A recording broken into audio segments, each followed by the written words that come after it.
Hey everybody, we're in the month of July and it's a crazy month that I'll have to break down. So of course Prime Day is in July and we got a total of 25 games at the current time of this recording.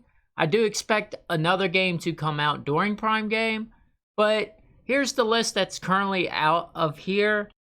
And there's a couple games that we had before and a couple we have not. Since it was 25, obviously I'm not going to review all these just because of time. I will have to almost take a vacation from work to do that. But some call out games that I played that I remember enjoying a lot was Hugh, Manuel Samuel. Gianna Sisters is a good game. Even the history of that game is pretty cool. 10 Second Ninja, Death Squared. And if you missed some of them SNK games, they brought those back as well. So you have a wide selection of games here to choose from. But since we talked about that, we do have 4 games for this month that's released for the entire month. The Prime ones do go away after July 13th, but we will probably see some games there that I'll probably try to make a post or something about. But let's get into the July month.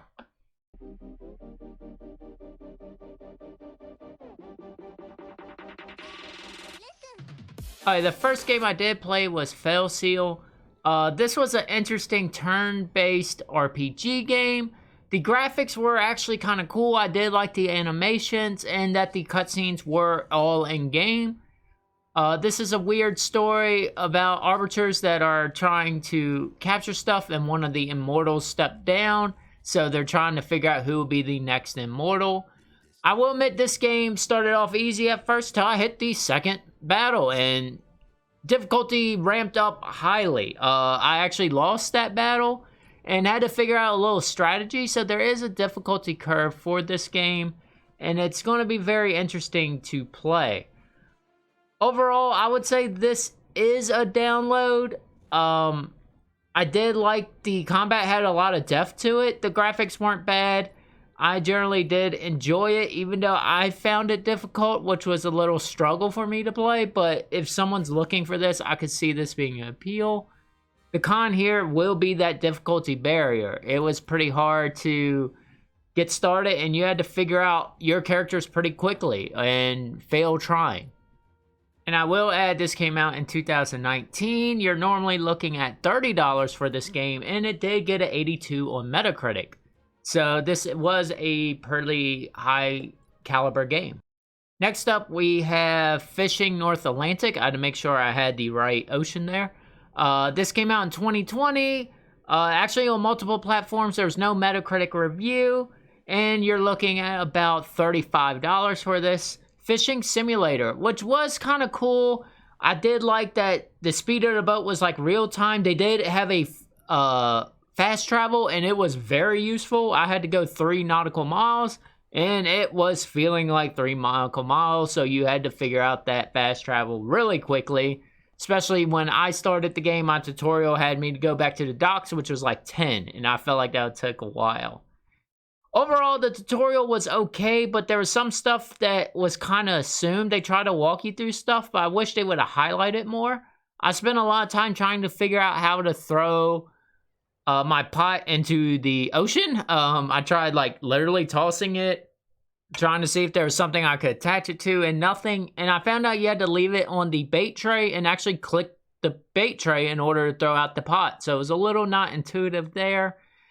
Overall, I found this as a boring experience for me. I'm just not big into fishing.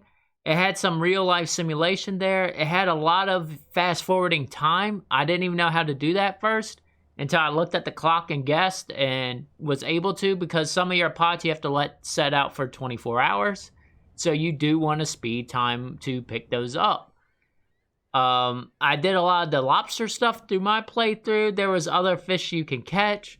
So, and you can increase your boat and do some cool stuff. When I caught some of the lobsters, I had to measure it and throw some back. I did like that feeling.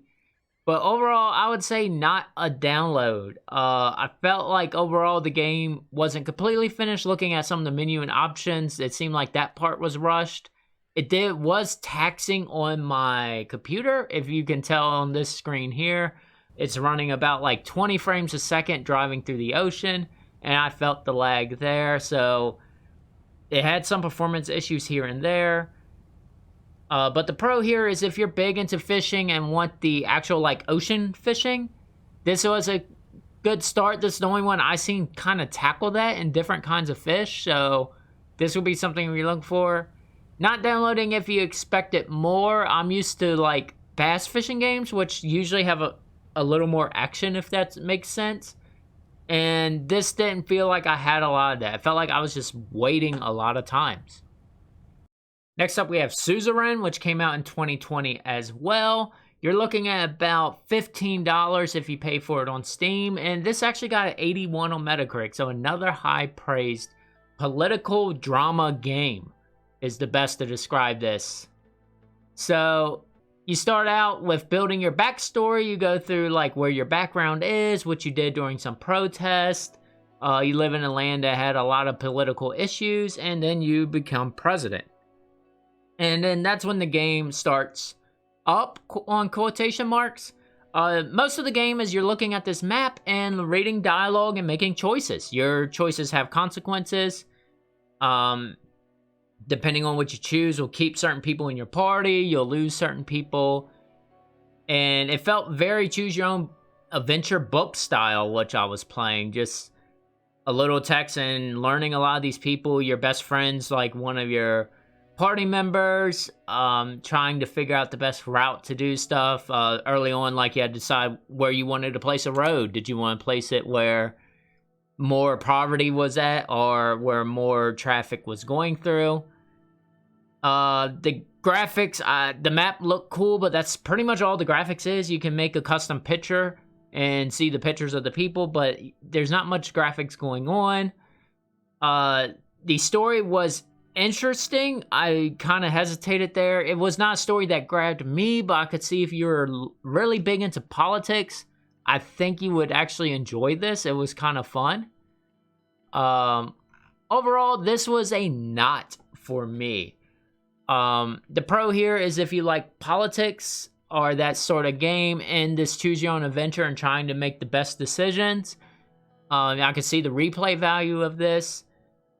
I would recommend this game for you. The not, which I fell on, was it was a heavy political game where you're just making choices, not enough happening. So it was kind of boring to me. I'm not a big politic person.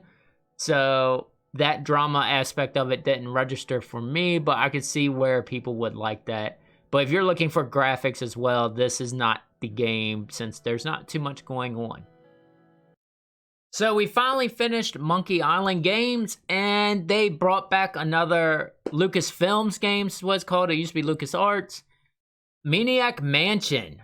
So they cursed me with another point-and-click game, and I will preference, since a lot of these are negative on my side, I do see the nostalgia, and if you grew up with this, I do think this is a wonderful time for Prime Gaming. Like I said, Monkey Island, I just never played, and some of the graphics were old.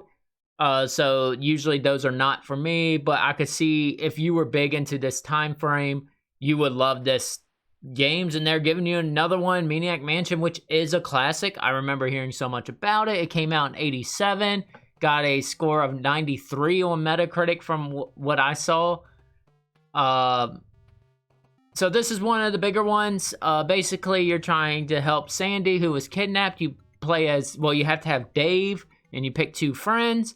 Each of them kind of have a skill, and it depends on what path you have to do with that skill in order to beat the game. So certain people have a skill that maybe deals with, like, music and could record stuff, more electronic based, and you can build something to figure out how to save, and that gives you a different playthrough. Graphics from 87, it looked good for 87, obviously not now. You got the whole menu selection for the point and click, so you have to kind of build a sentence in order to do something. Overall, it is the weird trying to figure out what to do. Evidently, on my playthrough here, I missed a package reading a walkthrough because I was kind of confused what I could do.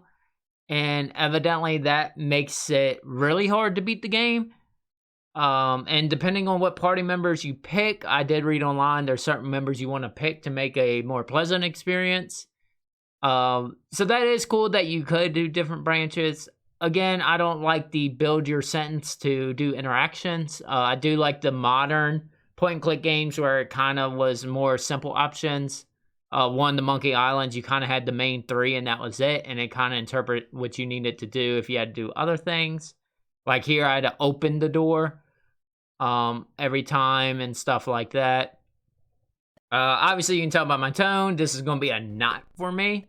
The pro here is if you want to try this classic point and click game, it's free. It's like $6 on Steam right now, so not a big charge if you miss it, but this is an interesting game for the time, and a lot of people talk about. Con here, it's a point and click adventure that made me feel like I was playing on DOS all over again. I had a lot of flashbacks starting this up in the Scrum VM, and just, it was interesting. And it actually played better than one of the modern Monkey Island games that was on the Scrum VM as well, which I found was weird. But yeah, that is it for Maniac Mansion. Thank you all for watching. This was a quick one. We had 4 games. There was a lot of other games to try out. So if you never did the Prime Gaming, you would get 29 games right now for this month if you try it. If you check before July 13th. If it was after July 13th, you only have them 4. There is rumors a big game is coming out during the Prime game that's free. So that would be nice. Fail Seal will be my pick for this one. The only download I gave. I felt like this was a kind of slow month, but I understand why, because they released a bunch of games, so their normal monthly one, I could see why that impact hit. But yeah, if you're bored this month, you have plenty of games to try out, and let me know what you thought of all the other free ones, or the opinions on the 4 I looked at. Anyways, thank you for your time. Peace.